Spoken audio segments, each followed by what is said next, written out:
wabarakatuh. Perkenalkan, nama saya Ramdan Abdulli dari Prodi P3L 11A. Di sini saya akan menjelaskan tentang makalah bahu, punggung, dan dada. Baik, langsung saja masuk pembahasan, yaitu tentang bahu, punggung, dan dada. Ada 5 pasang utama gerakan di bahu: ekstensi dan ekstensi penculikan, aduksi, rotasi eksternal dan internal, retraksi dan protraksi, dan ketinggian dan depresi. Ilustrasi menunjukkan gerakan ini serta grafik yang menunjukkan otot tulang sendi bahu terdiri atas humerus atau tulang lengan atas, skapula atau bahu pisau, dan klavikula atau tulang selangka. Skapula dan klavikula dasarnya layout di atas tulang rusuk.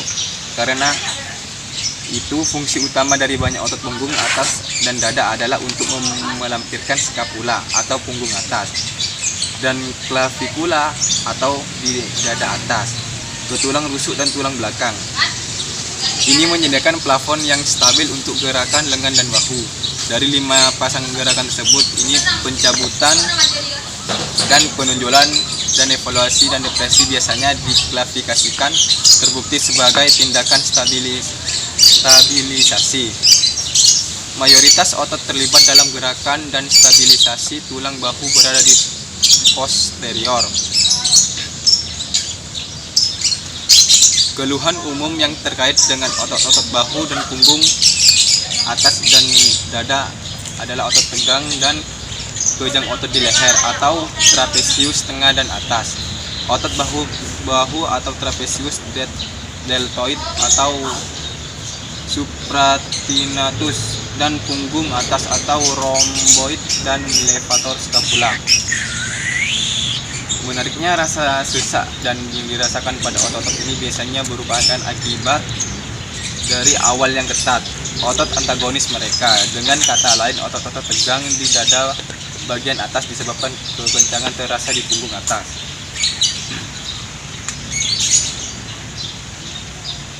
Otot-otot dada yang kencang, yaitu pectoralis major, menyebabkan perenggangan tingkat rendah yang konstan pada otot-otot punggung atas. Akhirnya level rendah ini merenggangkan memanjang ligamen dan tendon yang terkait dengan otot punggung atas. Sekali ligamen dan tendon ini menjadi memanjang, nada otot-otot yang terkait turun secara dramatis.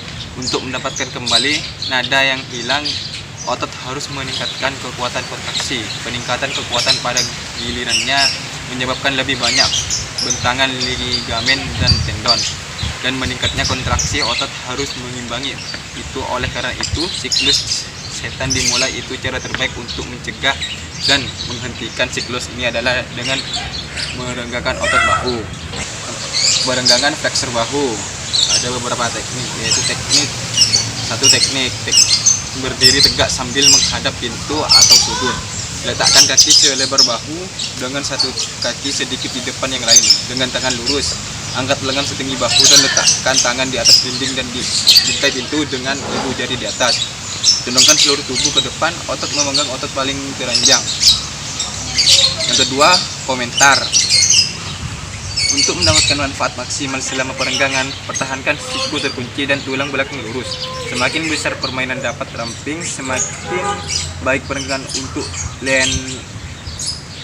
bagaimana jauh kaki di depan dada di posisi awal. Dimungkinkan untuk melakukan simulasi perenggangan leher ekstensor tensili dengan bahu perenggangan flexor, namun tanpa memiliki dengan tangan menekan ke bawah di kepala. Ekstensor leher stretch akan dari intensi rendah lebih baik daripada jika dilakukan sendiri.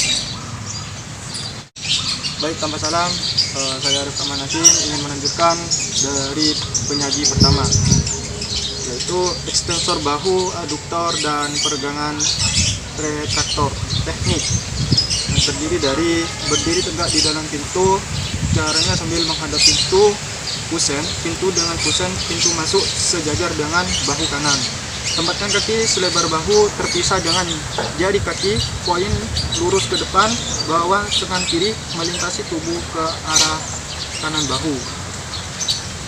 untuk otot meregang, otot yang paling terentang yaitu kiri posterior dan deltoid tengah, instencimus kiri dorsi, berarti tricep kiri, trapezius tengah kiri, rhomboids kiri, otot yang lebih ringan teres kiri mayor.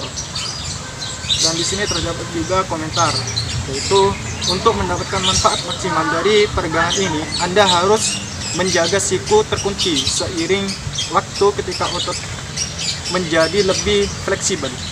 Untuk menjaga siku Anda terkunci akan perlu untuk memegang bingkai pintu di atas tingkat bahu. Kita lanjut ke aduktor bahu, busur derajat, dan lift peregangan yang terdiri dari teknik berdiri tegak dengan kaki selebar bahu, selain bahwa lengan kiri melintas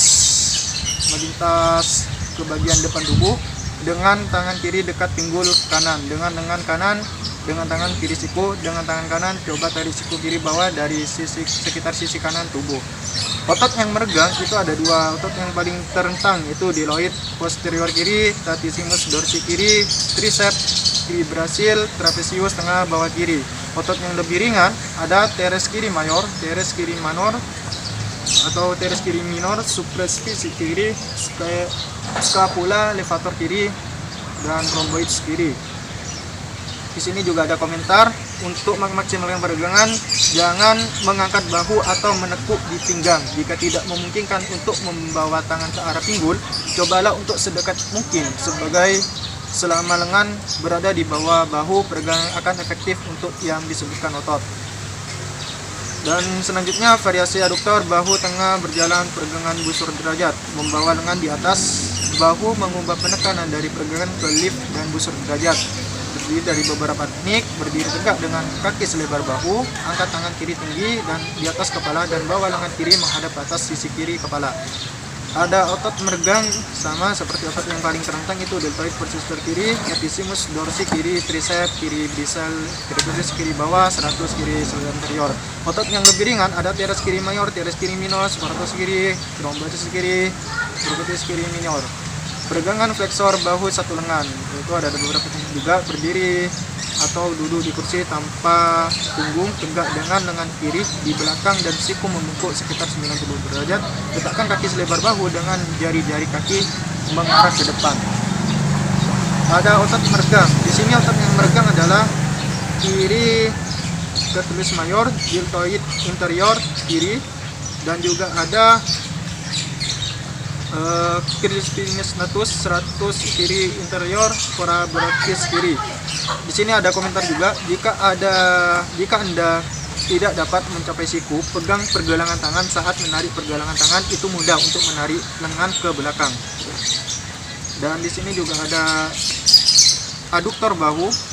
Aduktor bahu ini berdiri dalam posisi jongkok sambil menghadap ke pintu dengan bahu kanan berbaris dengan sisi kiri kusen pintu. Lah, otot yang meregang di sini ada otot deltoid posterior kanan, trapezius tengah kanan, tricep brachial, teres mayor, rhomboids kanan. Dan di sini juga ada beberapa komen ya. Ada jongkok yang lebih rendah menghasilkan regangan yang lebih besar. Tapi berhati-hati agar Anda tidak sekuat begitu rendah merasakan sakit di kaki ataupun lutut. Variasi aduktor bahu ada mengubah posisi tangan di kusen pintu, mengubah otot-otot yang Anda miliki meregang. Dengan ada teknik berdiri tegak dalam posisi jongkok berdiri dalam posisi jongkok sambil menghadap ke pintu, berbaris sol kanan dan dengan sisi kiri kusen pintu. Otot yang meregang itu ada otot deltoid posterior dan lain-lain, dan otot yang lebih ringan ada teres minor, pares kanan, tengah kanan, dan trapezius. Depression flexor bahu duduk peregangan retaktor. Nah, duduklah di lantai. Terus ada kaki kiri lurus sambil menjaga lengan tetap lurus. Letakkan kedua kaki lengan di lantai sekitar satu kaki. Ada otot yang meregang, yang paling meregang itu pectoralis. Terus ada pectoralis mayor, deltoid anterior, brachialis, biceps, pectoralis minor. Otot yang lebih ringan ada latissimus dorsi, trapezius bawah, subclavius, rhomboids.